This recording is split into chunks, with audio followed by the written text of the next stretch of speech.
السلام عليكم ورحمة الله وبركاته. ازيكم يا غاليين، عاملين ايه؟ يا رب تكونوا بخير. النهارده يا جماعة هنتكلم على الفراخ البلدي البياض. بس قبل ما نتكلم في اي حاجة، يا ريت تصلي على النبي، لان صلاة النبي كلها بركة. واللي ما اشتركش في القناة يا ريت يشترك ويفعل زر الجرس عشان يوصل له كل جديد.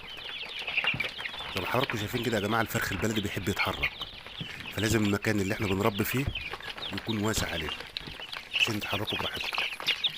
الفرخ البلدي ما ينفعش يبقى المكان ضيق عليه، لا لازم يكون واسع، وتدفيته كويسة وتهويته برضه كويسة عشان الفرخ ياخد راحته في النمو، والدورة بتاعته تفضل كويسة معاك لحد الآخر.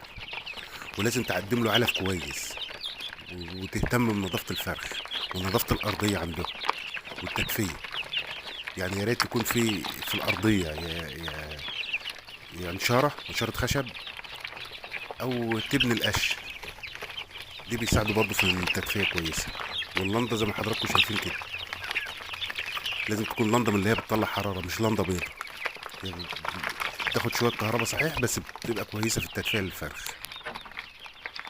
والفرخ بينمو طبيعي، ولازم تقدم له علف كويس، والسقايه بتاعته بتاع الميه لازم تتنضف باستمرار. والعلف يا جماعه بتقدم وجبتين، وجبه الصبح ووجبه بالليل، دي في مرحله التاسيس.